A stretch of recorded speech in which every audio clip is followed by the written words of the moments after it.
¿Qué significa que la unción se haya dado 6 días antes de la Pascua? ¿Qué actitud descubrimos en María de Betania al ungir al Señor? ¿Qué actitud descubrimos en Judas Iscariote?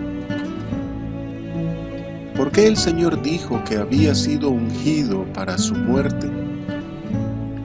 6 días antes de la Pascua vino Jesús a Betania, donde estaba Lázaro, el que había estado muerto y a quien había resucitado de los muertos. Y le hicieron allí una cena. Marta servía y Lázaro era uno de los que estaban sentados a la mesa con él. Entonces María tomó una libra de perfume de nardo puro de mucho precio y ungió los pies de Jesús y los enjugó con sus cabellos. Y la casa se llenó del olor del perfume. Y dijo uno de sus discípulos, Judas Iscariote, hijo de Simón, el que le había de entregar: ¿por qué no fue este perfume vendido por 300 denarios y dado a los pobres? Pero dijo esto no porque cuidara de los pobres, sino porque era ladrón, y teniendo la bolsa, sustraía de lo que se echaba en ella. Entonces Jesús dijo: déjala, para el día de mi sepultura ha guardado esto, porque a los pobres siempre los tendréis con vosotros, mas a mí no siempre me tendréis. La casa se llenó del olor del perfume. Estudio del Evangelio del apóstol Juan. Semejanzas y diferencias con los sinópticos. Hay variantes en los evangelios sobre este relato, sin embargo, las semejanzas hacen notar que todos se refieren a un mismo suceso. Los 4 evangelios concuerdan que este episodio sucedió antes de la traición de Judas. La unción fue en Betania. El frasco del perfume era de alabastro. El perfume era de gran precio. El perfume era de nardo puro. Ante el derrame, todos pensaron en los pobres. El Señor Jesús aclaró que había sido ungido para su sepultura. Hay quienes aducen que Lucas se refiere a otro caso de unción, pero todas las coincidencias relacionan las narraciones de los 4 evangelios como un mismo evento. Las diferencias, por otro lado, muestran cómo los evangelistas recibieron la tradición oral de estos hechos y cómo la usaron para sus propósitos homiléticos, litúrgicos y teológicos. Las diferencias entre los evangelios sobre este suceso son: el apóstol Juan no identifica la casa, pero los sinópticos la ubican en la casa de Simón. Mateo y Marcos identifican a Simón como el leproso y Lucas como un fariseo. Solo el apóstol Juan identifica a la mujer. Los sinópticos no dicen quién era ella. Lucas solo dice que fue una mujer pecadora, y esto ha hecho pensar a muchos en María Magdalena, pero el apóstol Juan especifica que fue María, la hermana de Lázaro. Además, el hecho fue en Betania, y esta es una ciudad de Judea, mientras que Magdala fue una ciudad al noroeste de Galilea. Mateo y Marcos colocan esta unción después de la entrada triunfal, mientras que el apóstol Juan y el evangelista Lucas la ubican antes, aunque Lucas la coloca al inicio del ministerio de Jesús y en otro contexto, porque su intención es enfatizar la enseñanza dada a Simón el fariseo. Mateo y Marcos dicen que la unción fue en la cabeza, pero Lucas y Juan indican que fue en los pies. Pero como se verá, el lugar de la unción es tan solo un asunto de perspectiva teológica, pues apunta siempre al mesianismo de Jesús. 6 días antes. Según los días que va mencionando, el apóstol Juan indica que la unción del Señor Jesús se dio el domingo anterior al sábado de Pascua. El día domingo no solo es el primer día de la semana, también es el día octavo. el número del nuevo comienzo, de la nueva creación, de la inauguración del nuevo cielo y la tierra nueva. El día octavo también es signo de resurrección, pues las otras mujeres buscaron al Señor ese día para ungirle también. Por cierto, la intervención de estas mujeres en su sacrificio expiatorio y al ser las portadoras de la noticia de su resurrección, otorga a todas las mujeres en la iglesia participación activa en el sacerdocio cristiano. Sin embargo, a diferencia del apóstol Juan, que dice que sucedió 6 días antes, el evangelista Marcos dice que la unción de María de Betania sucedió 2 días antes de la Pascua. Pero esto no es una contradicción, pues no hacen referencia a días de 24 horas reloj, sino a días y horas teológicos. Su uso simbólico los relaciona con los conceptos litúrgicos de tercer día, día del Señor, día sexto, la hora, hora sexta o séptima hora. Por ejemplo, la segunda señal referida por el apóstol Juan, hecha al hijo del funcionario romano, es anotada teológicamente como realizada a la séptima hora. Y ya sabemos que la expresión la hora equivale a decir día del Señor, y ambas se refieren a la muerte de Jesús, la cual ocurrió a la hora sexta, o bien el día sexto. Así, la séptima hora o día séptimo, equivalentes a la frase después de 2 días, al apuntar a la resurrección del Señor, son símbolos de la nueva creación y de la vida eterna dada por Cristo Jesús. El símbolo de los 2 días alude al tiempo del ministerio del Señor en la tierra, al tiempo de su sepultura y a su promesa de revivirnos en 2 días y levantarnos al tercero para vivir en su presencia. Por esto, Lázaro y el Señor resucitaron después de 2 días, para que, como Lázaro, nosotros seamos semejantes a Cristo también en su muerte. La Pascua. En 3 ocasiones el apóstol Juan agrega que la Pascua es de los judíos, pero esta Pascua en particular ya deja de ser de los judíos. Ahora es la Pascua del Señor y a partir de aquí es la Pascua de los cristianos y nuestra Pascua es Cristo. Le hicieron allí una cena. Esa noche invitaron al Señor a una cena en su honor. El evangelista Lucas especifica que Simón el fariseo le rogó que comiese con él. Mateo y Marcos establecen que el anfitrión fue Simón el leproso, a quien posiblemente el Señor Jesús sanó. Y Lucas dice que era fariseo, aunque hay un manuscrito griego del Evangelio de Juan que dice que Lázaro era el anfitrión. Hay ciertos hechos que hacen pensar que Lázaro y sus hermanas eran familia de Simón el leproso. En la fiesta de Simón estaba María y Lázaro, y quien servía era Marta. Betania era el domicilio tanto de Simón como de Lázaro y sus hermanas. Y la fuerte asistencia de fariseos en el sepelio de Lázaro pudo ser porque Simón era fariseo. Por todo esto, es probable que la cena haya sido una celebración de acción de gracias por el don de la vida a Lázaro y por la alegría recibida. Esta cena entonces pasa a ser figura de la iglesia reunida, glorificando a Dios por la salvación otorgada en su Hijo Jesucristo. Al igual que Simón, roguemos siempre al Señor que esté presente Él en nuestros cultos de adoración a Él. Y como María, rindámosle nuestra vida con acción de gracias por su salvación. Marta servía. Se hace notar nuevamente el contraste entre ambas hermanas y la tendencia de cada una de ellas. Es una diferencia señalada también por el evangelista Lucas, una disparidad entre el afán y la piedad, aunque al parecer esta vez Marta no está afanada. 1 libra de perfume. En el original griego dice 1 libra de mirra, pero como más adelante se especifica que el aceite era de nardo, se da el significado genérico de perfume. La libra romana equivalía a 12 onzas. Pero con 1 sola libra honró al Señor Jesús y hasta el día de hoy todos la alaban y la tomamos como ejemplo. Esto nos hace sorprendente y avasallante la comparación con Nicodemo, quien usó 100 libras de mirra y aloes, un quintal, y a pesar de eso, hoy no se dice más nada de él.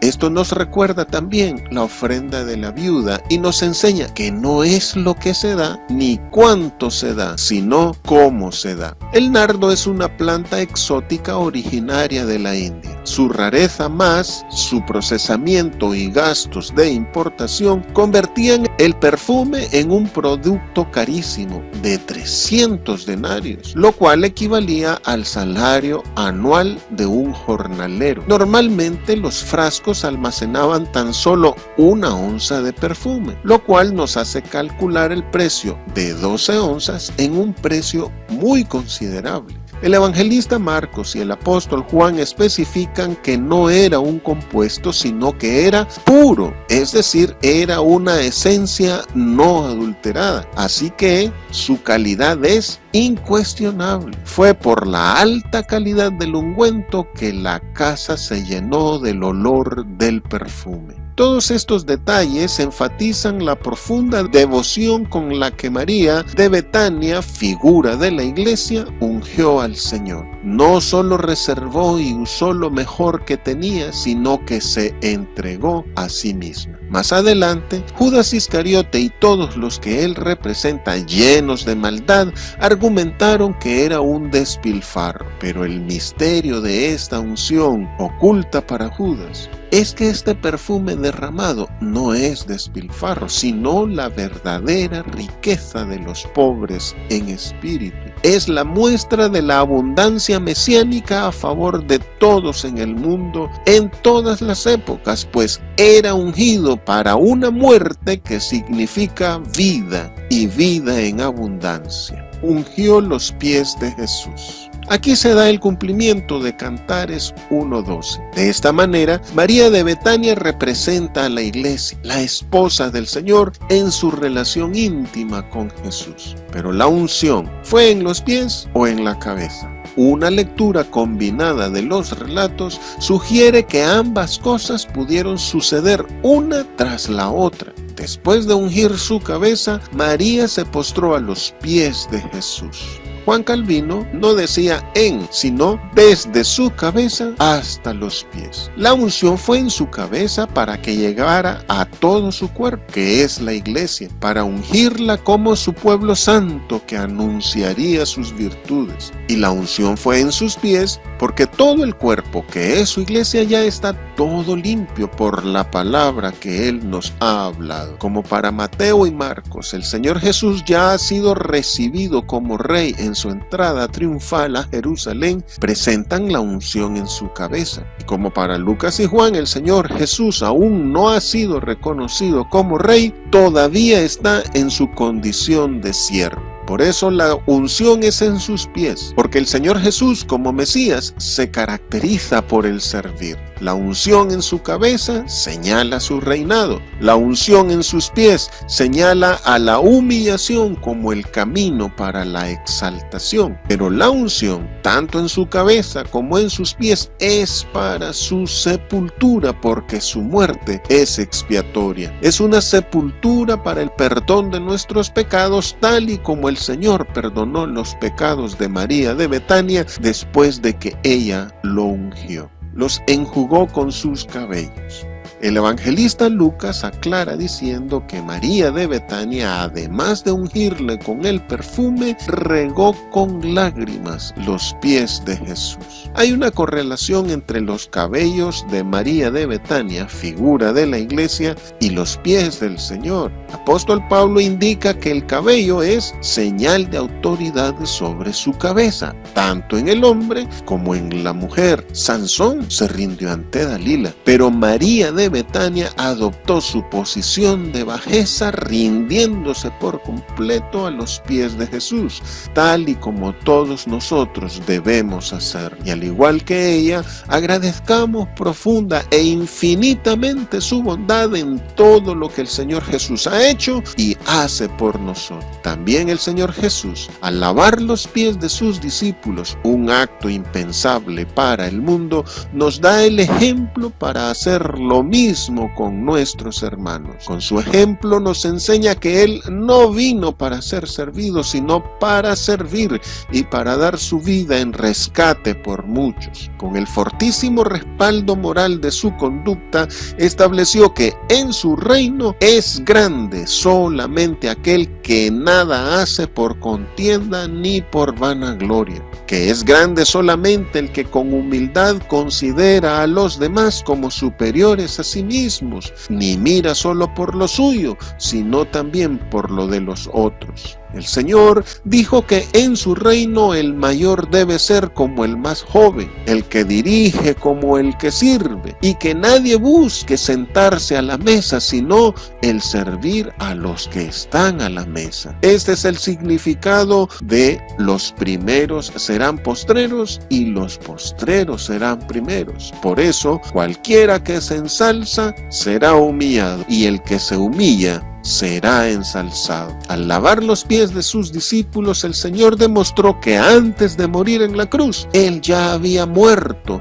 a su yo, lo cual también debemos hacer nosotros. En el mundo, la gente lava sus propias manos. En la iglesia, lavamos los pies de los demás, tanto en sentido literal como figurado. Lavarse las manos implica deslindar responsabilidades. Lavar los pies a otros significa apoyo a los demás en su conducta y acompañamiento en sus debilidades, en sus necesidades y en su vida. Lavar los pies de los demás significa sobrellevar las cargas los unos a los otros, restaurando con espíritu de mansedumbre al que haya cometido una falta, considerándonos a nosotros mismos, pues también podemos ser tentados. La casa se llenó del olor. El olor del perfume indica que este sacrificio de adoración hecho por María de Betania fue un sacrificio de olor grato al Señor. El uso de ese perfume, puro, caro y en gran cantidad, fue un acto de intensa devoción y profundo agradecimiento. El Midrash Rabbah sobre Eclesiastés 7:1 dice: la fragancia de un buen perfume se difunde del mismo modo que la buena fama.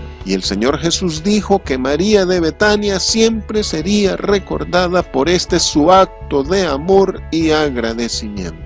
Igualmente nosotros, mostremos al Señor profundo arrepentimiento y agradecimiento por el perdón de nuestros pecados, por ser liberados del dominio del mal y por estar inscritos en el libro de la vida. El olor del perfume es símbolo de nuestras oraciones y de nuestras buenas obras que glorifican a Dios. Los sinópticos señalan que el frasco del perfume era de alabastro, el cual es un material traslúcido, blando y soluble. Este frasco representa el cuerpo del Señor, humanamente débil y que debía ser quebrantado para que el nardo de su amor se esparciera a lo suyo y a los suyos. Y al igual que en la multiplicación del aceite por el profeta Eliseo, el perfumado aceite de su conocimiento llena hoy los recipientes vacíos de quienes Él añade a su iglesia. El derramamiento de este aceite perfumado es simbolizado por la paloma que tras el diluvio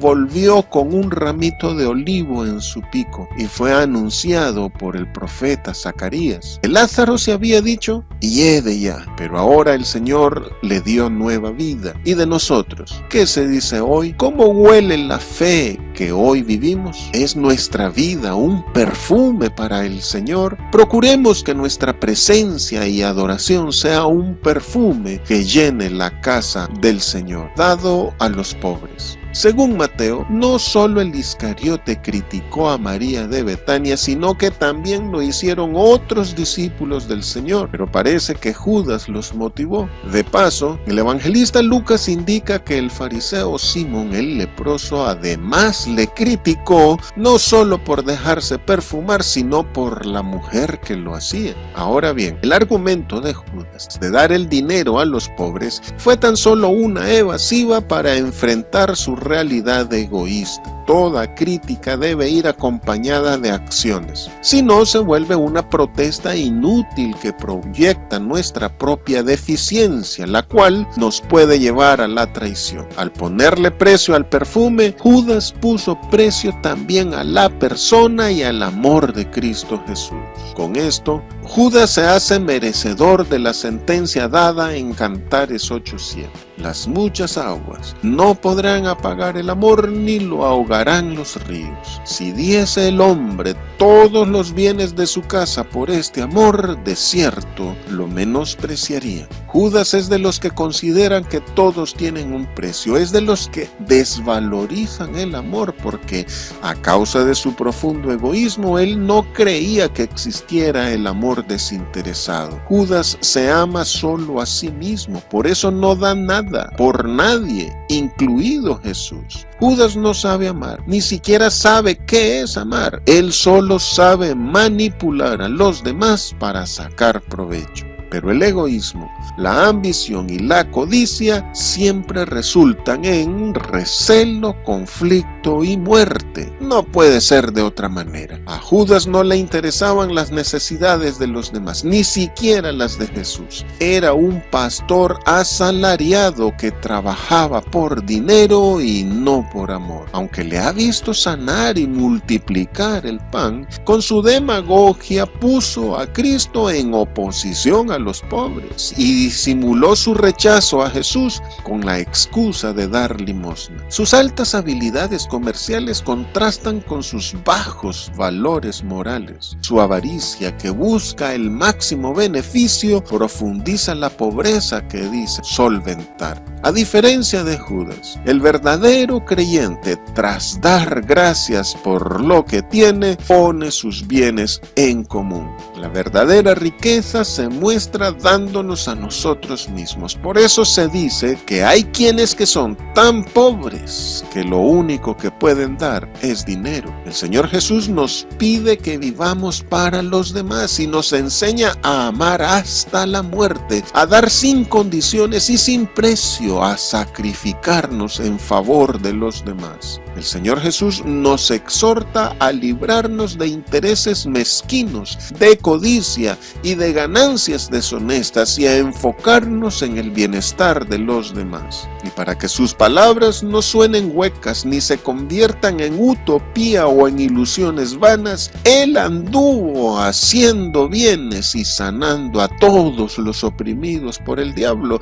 y llegó hasta el extremo de dar su propia vida, ofreciéndonos el pan y el vino de su carne y su sangre. Para Jesús no basta solo dar, hay que darse. Solo Jesús puede amar así. Frente a nosotros está entonces la disyuntiva del egoísmo y el amor desinteresado. ¿Qué ejemplo seguimos? ¿El de Judas o el de Jesús? Esforcémonos y practiquemos día a día el darnos a los demás, el vivir para los demás, como nuestro Señor lo hace. Era ladrón. Judas es de doble moral. Se presenta como alguien desprendido, de alta conciencia social, pero en el fondo es tan solo un ladrón. La codicia fue la causa directa de su perdición. El apóstol Juan también lo describe como adversario o Satanás, y de ser calumniador o diablo, y Judas lo demostrará traicionándolo con un beso. El apóstol Juan dice que Judas era el tesorero del grupo de los 12. El Señor le confió este cargo aun cuando sabía desde el principio